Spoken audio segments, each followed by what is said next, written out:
ubwo rero reka tujye muri super coupe super coupe ariko turayigeranirana n'ikipe ya APR Football Club kuko bifitanye isano. Super coupe Ferwafa mu minsi yashize nibwo batangaje ko kuri inshuro yahindura uburyo bw'imikinire ko ahubwo atazakina ikipe yatwaye igikombe cya shampiyona n'iyatwaye super cup ubundi niko dusanzwe tumenyereye n'iyatwaye igikombe cy'amahoro ahubwo igomba guhuza ama ekipe yabaye ane ya mbere. Ayo ekipe rero yisangamo APR, Rayon Sport, Kiyovu ndetse n'ikipe ya Police, ndetse banerekana inzira kimwe cya kabiri kirangiza ubundi bakazakina umukino wa nyuma. Byatangiye igomba gukinirwa kuri stade Amahoro ariko bikavugwa ko ikipe ya APR itanyuzwe n'iyo format, ariko noneho makuru mashya ahari harimo iyo format tugarukaho nuko uyu mukino wa kimwe cya kabiri igomba kuzakinirwa mu karere ka Rubavu. Kubera iyihe mpamvu? Murabizi ko kuva tariki ya 22 mu Rwanda hazakinirwa Sekafa Zone Qualifiers mu bagore mu gushaka itike yo kujya muri Champions League. Abareyo bumvaga tubara amafaranga ngo bazinjiza baranyandikira bavuga bati murabara amafaranga tuzinjiza mutabaza y'abagore bazinjiza ba Rayon Sport bari tuzatwara iki gikombe ariyo ngo ni bare Rayon Sport yari yubatse yazanye abakinnyi bateye ubwo iyi qualifiers ya Sekafa Rayon Sport bayibariye amafaranga bayabariye. Erega umwaka ushize bageze ku mukino wa nyuma batsindiwe kuri finale mu gihugu cya Kenya. Yego niyo mpamvu rero bagomba kuyabarira, ndetse ekipe ubona ko yari yubatse cyane. Akwa muzamu mwiza aracyahari arahari Akimana, ariko bazanye undi munyamahanga umurenze bazanye umunyamahanga bazanye undi muzamu banazanye kapiteni w'ikipe y'igihugu ya Uganda Queens.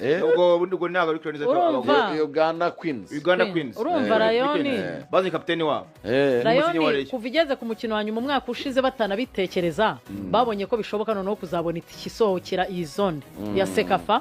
Mwandi mafaranga bazakore babariye nazo numva umuriro umwe bazanga bati super coupe mu bagore ho niryari kuko ari n'amafaranga dupangira muri bice ari yo baba yafite si miliyoni 20 ko mutatubwira igihe tuzatwari super cup mu bagore miliyoni 20 ngo ziriyanditse bazibitsa ahantu hari cyatuma batutwara mu bagore uyu munsi sirakomeye ngo byose bayakubonye Rayon Sport mu bagore no mushinga bakoze neza abagore bakwitunga bo barayakorera. Hoya mu minsi ishize se ntibatunze Rayoni batunze abagabo ntibabatunze barabatunze. So rero kuko iri rushanwa rizatangira ku itariki ya 22 Ferwafa ricaye isanga nibihuza bashobora gutuma n'ubundi mikino y'abagore football y'abagore ntirebwa cyane. Rero baricara reba basanga ati se none duhuriza za Rayon za APR Police na Kiyovu Kigali, aho ni bituma noneho twima umwanya waba bagore kutarebwa. Kandi buriya nimba hari ikintu maze kubona u Rwanda mu kwakira guhera mu bagabo usibye kuvuga ngo bagire protocols nziza kwakira neza abashyitsi n'akantu buriya kanuze k'abafana muri stade bakitaho cyane buriya barara abafana. Erega abafana nibo bamurika bakavuga ngo urumva u Rwanda rujya gushaka amarushanwa bajya kubidinga ariko hakiyongeraho ugaragaza ko icyo kintu mu bidingira mu gikunda.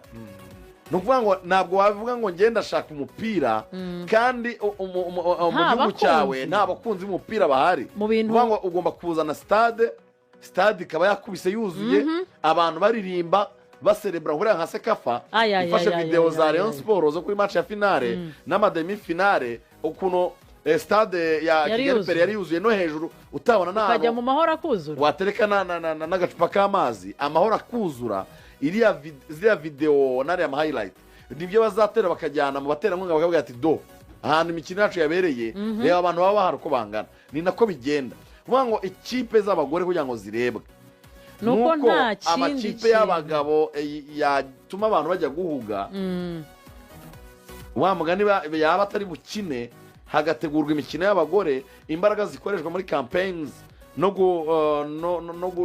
gushishikariza abantu kureba imikino bikaba ariko n'ubundi ari ho bazaba ari na opening azaba ari opening ceremony azaba ari umunsi wa mbere. Buriya nkwibukije urabizi ko kugira ngo duhabwe shampiyona y'isi se barebeye kuri Tour du Rwanda bajya kubidinga bajyanye amashusho ya Tour du Rwanda abantu baba bari ku mihanda. Nibyo nicyo kintu cyatumye duhabwa shampiyona y'isi mu magare barebye nibura imyaka 3 ikurikirana byari bimeze bite ni kimwe mu bintu byatumye u Rwanda kabereka imihanda y'Ikigali kabereka kwa Mu Milde ntara Kigali yose. kabereka mu ntara bakavuga atanihe atasi mu ishyamba si mu majyepfo Biri mu bintu. atasi mu cyayi mu majyaruguru gutyo niyo mpamvu rero u Rwanda urebye mu gutegura no kwakira imikino basigaye bafunga cyane ako kadetayi bakakitaho cyane ni imwe mu mpamvu rero izatuma super coupe kimwe cya kabiri kijyanwa mu karere ka Rubavu ariko finali ro 28 mu mahoro bikazakinirwa muri stade Amahoro cyane ko uwo munsi ho bazabusanya abagore bazaba bageze mu mikino ya nyuma ko bazasoza tariki 30 ntago bizahura bazaba bari kwitegura gukina za finali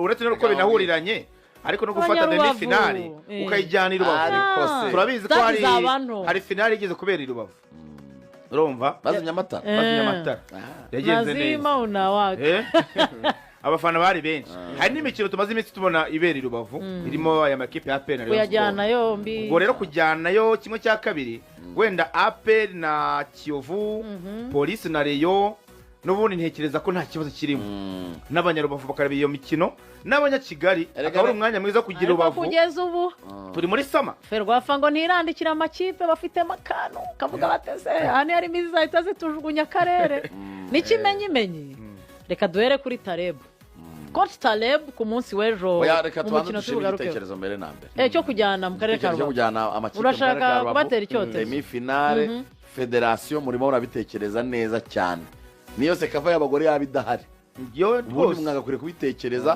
umupira n'abanyarwanda tukawusharinga twese na stade yahuye niyuzura indi mikino nayo imwe n'imwe mujye muyimanura nayo ibere ni Huye nkuko n'ubundi Rwanda Premier League ibikora ndavuga ngo hari weekend ya Huye weekend ya Rubavu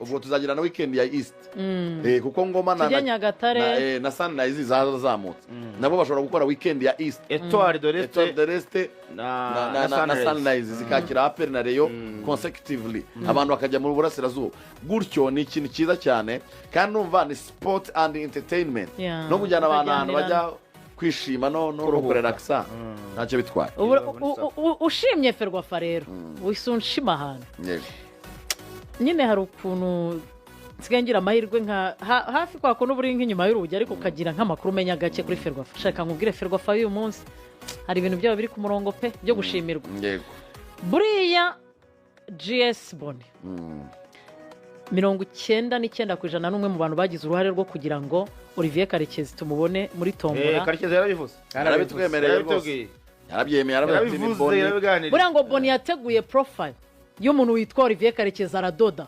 yohereza muri kafu arayandika neza aravuga ati dufite umu legend hasigari opportunities nyinshi nizo tutamenya nawe na tuyisenge peke yake pekinyo arambwira ati bro twamaze igihe kinini tugiye kureba amakipe twakiniye abantu bakanatwirukana bakatwirukankana ati federation byibuze ikintu tuyishimira nuko abarigenda abantu bakiniye umupira turimo turazirikanwa tukibukwa Haruna niyo nzima niba asohokana igikombe niba yaragiye muri niba wakoze tombora sekafa niba yaragiye mahugurwa i Madrid akaba yakomeje no kwiga niba Breze yarakoze nubwo yabaye yarazimiye shabana ariko yine viza iracyari valide you never know yego nubwo Breze yatorotse urumva viza iracyari valide yari yatekerejweho niba bayirambona ari basigaye bakora muri za administration za Rayon Sport ni ibintu byinshi cyane barutanga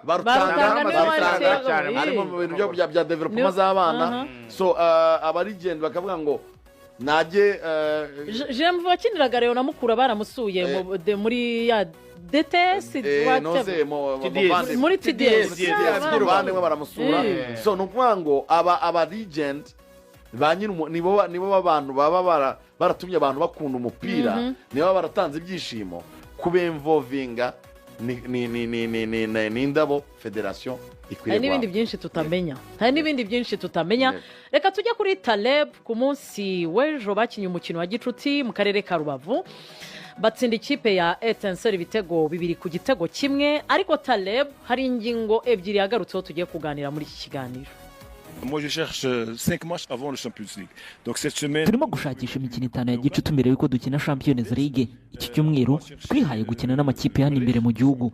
Turimo gushaka umukino wa gicuti n'ikipe ya Reagan iki cyumweru gitaha. Twari twanasabye kubera ikibundi tutakina na Hilal. Ndimo ndashaka amakipe akomeye kuri urwego rwo hejuru yaduteza ibibazo ngo tubane aho dukosorera ibyacu, kuko namaze kubona ko gukina n'amakipe turusha ntacyo tugeraho tukayatsinda, nyuma yaho ntibigire icyo bitumarira, naho ntitubone naho dukosora. Uko dukeneye gutsinda ni ugutsinda mu bintu byose by'umukino. Icyo ndimo kuvuga ni uko twakina n'amakipe yaduteza ibibazo ngo tubone aho dukosorera. Ndashaka gukina imikino 3 ikomeye mpuzamahanga ngo twongere umuvuduko, kwiyumvanamo kw'abakinnyi ndetse na bamwe muri bo bagira impumeko mpuzamahanga. la fédération exige 2 matchs alors que normalement ça se fait pas. Urabizi umwaka ushize twakinnye Super Coupe turanayitwara. Twifitiye icyizere, dukomeje no kuyitegura nubwo Ferwafa yadusabye ko twakina imikino 2 kandi ntabwo byari bisanzweho. Ubu ni imikino 2. Super Coupe ni umukino wa nyuma uhuza uwabaye wa mbere n'uwa kabiri, kuko twe twatwaye ibikombe 3 umwaka ushize. Rero ikipe tugomba gukina nayo ni Rayon Sport. Nta mukino wa kimwe cya kabiri ukwiye kubaho. Njyewe ntabwo nzi impamvu ikipe yacu yanze icyemezo cya Ferwafa. Twe tuzakina umukino umwe kubera ko ari imikino 2. Njye ntabwo nzi impamvu. Ubwo ikibazo ni cy'ubuyobozi, kuko twe batubwiye ngo dukine n'ejo twabikora. Ndi umunyamwuga ariko ntabwo mbizi. Dutegereje igisubizo cya Ferwafa kandi icyemezo cyabo bazaduha tuzacyubaha. Mais on est prêt, on se prépare pour voir où on veut jouer, ou en Tanzanie, ou en Côte d'Ivoire. Yego nibyo rwose twaranditse dusaba ibisobanuro by'uko basabye imikino 1 cya kabiri, kuko twumvaga ko federasiyo yagendera ku by'umwaka ushize. Twabikoze mbere y'ibyumweru 3 mbere ko imikino ikinwa. Twaranditse turacyategereje igisubizo, kimwe yuko dutegereje n'igisubizo cya kafu. Ariko twe twiteguye naho tuzakinira hose, niyo twajya muri Tanzania, Côte d'Ivoire cyangwa se n'ahandi bashaka. Niyo twakina hano mu Rwanda nta kibazo. Twe turiteguye gukina umukino wa nyuma wa Super Coupe kandi twagera no mu matsinda tukaba abambere babikoze mu Rwanda. APRFC ikagera mu matsinda. En plus c'est la guerre. Et donc nous on essaie de voir là avec la CAF. Murabizi ko hari Ebola muri Congo. Ejo hashize narebye kuri televiziyo mu mujyi umwe harimo abantu 4,000 barwaye. Ntabwo twashyira abakinnyi bacu mu byago ngo bajye mu gihugu kirimo icyorezo nka kiriya kibangamiye abantu, giteje akaga ku buzima bw'abantu. Ikindi hari n'intambara. Turimo kugerageza kureba na kafu ngo tuzakeneye ku kibuga kitagize aho kibogamiye, ngo natwe tugerageze amahirwe yacu. Twe turiteguye, turacyafite igihe gihagije kuko tuzakina mu ntangiriro z'ukwezi kwa 9 kandi tuzarenga ijonjora ry'ibanze. Nyuma yaho nibwo tuzatekereza n'ikipe ya Zamalek. Les trophées à l'intérieur du pays, c'est nous on veut faire créer pourquoi pas. Twe intego yacu no kugera kure, yaba ari muri shampiyona n'ibindi bikombe byose bikinirwa mu gihugu. Turashaka gutungurana tugakina n'ikipe ya Zamalek. Twe twifitiye icyizere, abakinnyi bake bazanye ubunararibonye bushya.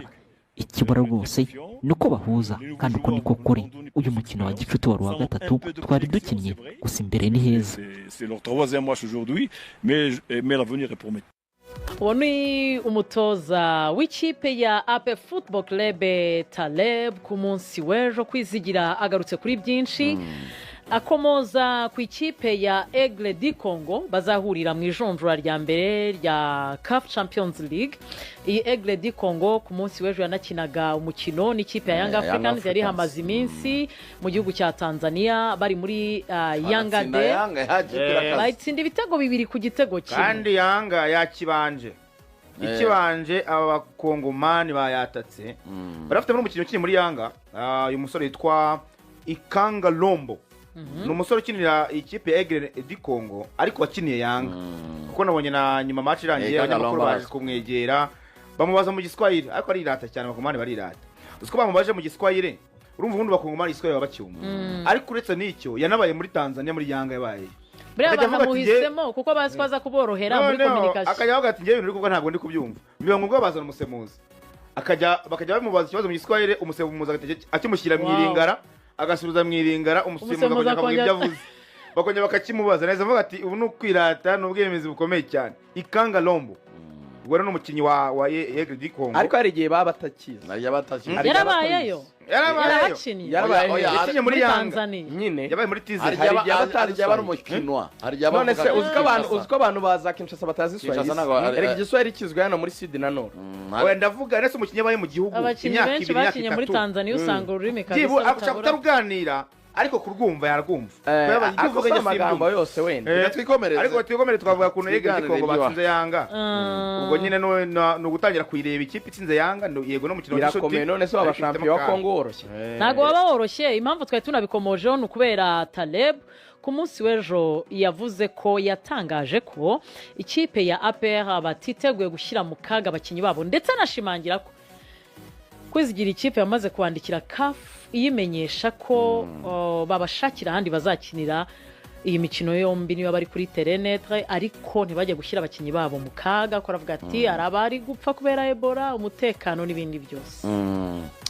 hari ibintu byinshi nyine muri hagati ya Aigle du Congo na APR Football Club nabo ubwabo bakimara kubona ikipe bafata ari amagambo APR bakabyandikira abantu mu magambo arambuye kavuga ati APR mutagira ngo ni ikindi ni ikipe ya armée patriotique rwanda bakavuga ati igisirikare cy'u Rwanda n'umwango harimo ibibazo byo mu burasirazuba bwa Kongo bitarajya ku murongo harimo ikibazo cya Ebola nacyo gikomeye cyane ibyo byose ni ibintu bituma APR itaba comfortable ko yakinira muri Repubulika Iharanira Demokarasi ya Kongo ibyo twese nk'abanyarwanda nk'abanyamupira nk'abakunzi b'umupira twese turabyumva kimwe ikipe ya APR gukinira muri Repubulika Iharanira Demokarasi ya Kongo ntabwo yakina mu bwisanzure no mu mutekano wizewe usesuye ako nyango na Aigle du Congo nayo kugira ngo bigende neza nayo yakabisabye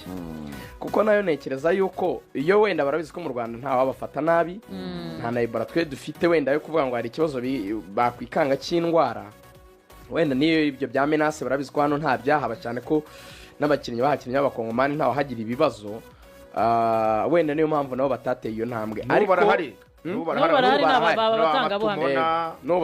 bafite n'abafamiliye rega bakorere n'abarahari benshi twe nta kibazo kiri beside yabo ariko ntekereza yuko ni ibintu kafi zumva bashaka kubabwira bati mufate terenetre muri arena retour ariko APR nabonye Taleb bavuga ngo niba tuzakina Tanzania ntiturabimenya nge ndugi inama nkurikije urugendo rwa Tanzania APR ibishoboka yakwisabira gukinira Uganda APR nicyo naringiye nanjye kuvuga aho kujya Tanzania nisabe niba yemere nisabe ikinire Kampala kuko izamanuka abantu batari munsi y'igihugu abantu basimbuke bikoze Kampala ni Kampala rega barahari Kampala uhitumanuka mu ijoro ukagera mu gitondo ukaruhuka gato ugahita ujya kuri stade ukarara match washaka kugarukana niya ninjoro cyangwa ukarara y'ijoro rimwe ugahita ugaruka Kampala hariye ku noti yawe ya 100 by'amanyarwanda uragenda ukagera inaha ukanagaruka ibintu byose bikagenda neza cyane nisabe niba yemerera ko izasabe gukinira Kampala Tanzania ni kure bro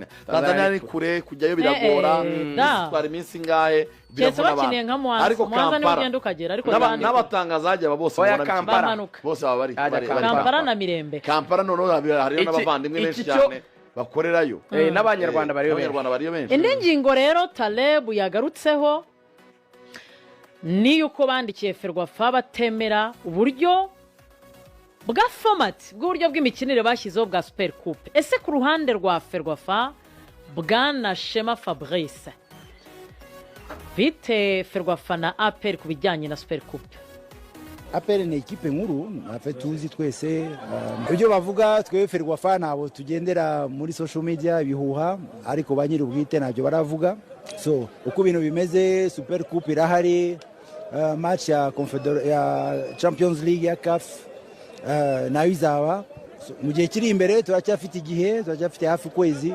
ubwo turagenda tureba uko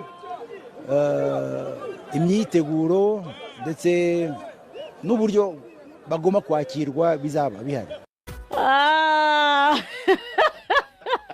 ibintu bigiye guhindura isura mu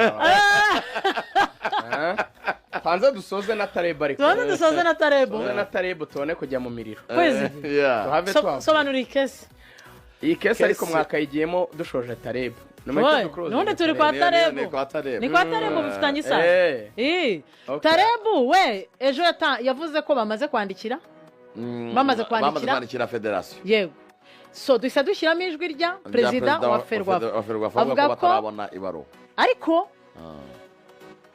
perezida wa ferwafa yabitangaje ku wa gatanu yego tarebu yatangaje ku cyumweru ese ibaruwa ya aperi bayanditse muri weekend nibyo kuganirwaho tugakora suivi namenye muri aperi uko bimeze aperi bari batarandika ibaruwa muzehe tarebu ashobora kuba hari amakuru wenda atajya amenya ariko ndamwumva yejo ku cyumweru keretse niba warawereje ku wa gatanu sekafi irangiye cyangwa ku wa gatandatu aperi ibaruwa barayikompoje bamwe mu bantu bari muri aperi ntari buvuga amazina babimenyesha abanyamakuru ko bagiye kohereza ibaruwa ko bagombaga kuba baramenyeshejwe zijya kurangira ko Super Cup izakinwa n'amakipe ane ko bari bafite plani zabo bityo kutababwira gukina match ebyiri kandi bari biteguye gukina match duhereye aho ngaho baravuze bati nubwo ferwafa yakominitse nabi itatumenyeshe itatubwiye itaduhamagaye nk'abantu tuzakina plan imeze uku tuzakina mu match enye kubera